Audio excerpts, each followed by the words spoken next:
एक दिन मंदोदरी ने कबीर साहब से कहा, मुनिंदर जी से कहा कि हे दाता, मेरी एक अर्ज है आपसे, आपके बिना मेरे दुख का निवारण कोई कर नहीं सकता। कबीर साहब ने कहा बोलो। मुनिंदर जी ने कहा बोलो बेटी क्या बात है।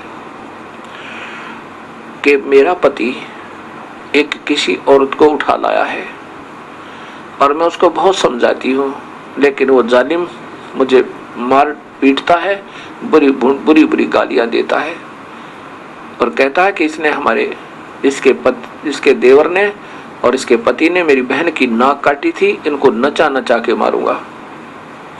तब कबीर साहब ने कहा बेटी इसको समझा दे, वो आम व्यक्ति नहीं है जिसकी पत्नी उठा लाया है, इसके तो औले दिन लग गए, इसके तो कुदिन आ गए, विनाश नजदीक है इसका। ये त्रिलोकी नाथ है, स्वयं विष्णु आए हैं। यदि ये अपना जीवन को संभाल लेगा, मान जाएगा तेरी बात और नाम ले लेगा मेरे तें, तो इसके प्रारब्ध को मैं चेंज कर सकता हूं और सीता को वापस देना होगा। मंदोदरी ने कहा कि आप उपदेश ले लो और ये इस सीता को वापस दे दो, ये त्रिलोकी नाथ है। तो मंदोदरी के ऊपर बहुत नाराज हो गया रावण, कई गालियां सुनाई कि तू क्या समझती है बदमाश, क्या मैं उन दो मांसाहारी मस्करों से डर जाऊंगा? शिकार करते फिर वो दो लौंडे, मेरे पास 1.25 लाख 1 लाख मेरे पुत्र, 1.25 लाख रिश्तेदार, कुंभकर्ण से भाई हैं, और मैं रावण पूर्ण शक्तिशाली, और साथ में तू क्या मुझे क्या समझाती है नादान, उनको मजा चखाऊंगा मैं। मंदोदरी ने बहुत समझाया लेकिन नहीं माना। कबीर साहब ने से आकर के मुनिंदर जी से मंदोदरी ने कहा कि प्रभु मेरी नहीं मान रही है, मुझे तो बहुत बुरा कह रहे हैं, आप कृपा बख्श दो मालिक। एक बार मेरी प्रार्थना से एक बार आप अगर जाओगे तो मान जाएगा आपकी। मंदोदरी की प्रार्थना पे मुनिंदर जी अर्थात कबीर साहब रावण के द्वार पर पहुंचे, जहां पर राज दरबार लगा हुआ था। दरबार में जाकर के कबीर साहब ने कहा उन पहरेदारों से कि मैं रावण से मिलना चाहता हूं। पहरेदार कहने लगे हम बाहर का संदेशा अंदर नहीं दे सकते, हमारे यहाँ से कलम गर्दन कलम कर दे, वो सुनता नहीं किसी की, बड़ा क्रोधी राजा है, और अंदर का संदेशा बाहर दे सकते हैं। अब कबीर साहब वहां से अंतर ध्यान हुए और जहां रावण बैठा था ऊंची सेज पर, वहां दरबार लगा था पूरा, वहां जाकर के प्रकट हो गए। जब रावण ने देखा कि ये कौन आ रहा है दरवाजे की तरफ से व्यक्ति, अननोन व्यक्ति, तब उसने पूछा तू कौन है, कहां से आया है, कैसे आ गया, और बुलाओ पहरेदारों को। उन द्वारपालों ने कैसे आने दिया इसको, बुलाओ उनको। तब मुनिंदर जी अर्थात कबीर साहब ने कहा कि रावण मैं तेरा हित चिंतक हूं और तेरे से 2 बात करने आया हूं, तू मेरी इजाजत के बिना यहां कैसे आ गया? रावण ने कहा, और तेरे को आने कैसे दिया? उनको अभी मजा चखाता हूं, द्वारपालों को गर्दन काट दूंगा।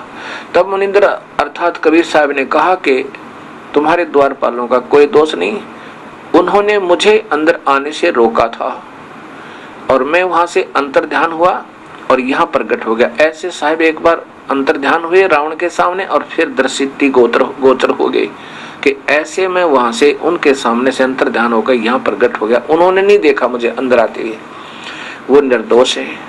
कबीर साहब ने सोचा ये राक्षस उनको मार डालेगा। तो रावण ने कहा कि तू फिर आ कैसे गया?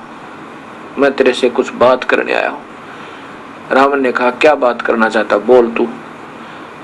परमेश्वर ने कहा कि तू इस सीता को वापस दे दे, तेरी मौत है, और पर नारी को अपहरण करना इससे बड़ा जुल्म नहीं होता। मैं आपसे प्रार्थना करने आया हूं, तो इसको वापस दे दे। रावण ने कहा कि पहले तो मैं तुझे मजा चखाता हूं, पीछे मुझे शिक्षा देना। निकाल कर तलवार और कबीर साहब के ऊपर इतना गुस्से से, क्योंकि 1 नंबर का योद्धा जो 100 मटके दारू पीवर 100 जोटों का भैंसों का मांस एक बार खावे, उसमें कितनी शक्ति होगी, विचार करना। और कबीर साहब ने एक सींक, ये जो बुहारी झाड़ू होता है और जो खेतों से लाई हुई एक पतली पतली सींक होती है, उस सींक को साथ लिए हुआ था। सींक एक छोटी सी पतली सी होती है, लंबी, इतनी सारी लंबी, तो उसको ऐसे डाल दिया उसकी तलवार के सामने और ऐसे 70 बार वार किए उस रावण ने। क्रोध में आकर जो आंखें लाल करके रावण की तलवार, एक तलवार कितना मोटा वृक्ष हो आर पार कर दे। और उस में ऐसी आवाज आवे, सींक के ऐसी लगे जैसे लोहे के थंब का लगती है, खंबे का, कटाकट कटाकट, निशान भी नहीं हुआ उस सींक के, लेकिन बुद्धि भ्रष्ट के फिर भी समझ में नहीं आई।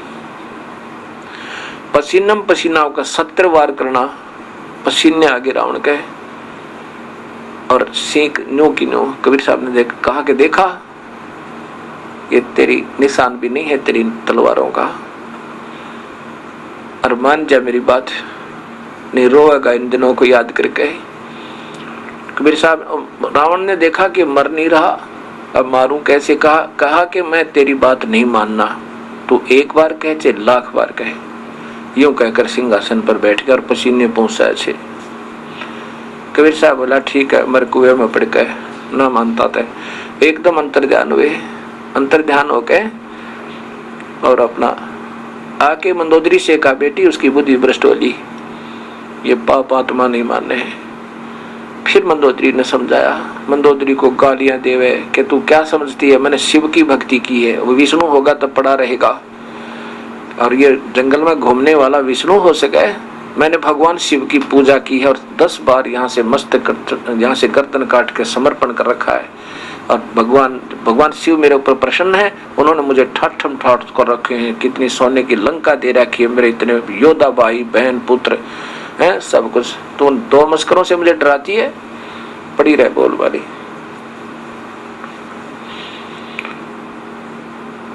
कोई बात ना, बात कबीर साहब चले गए।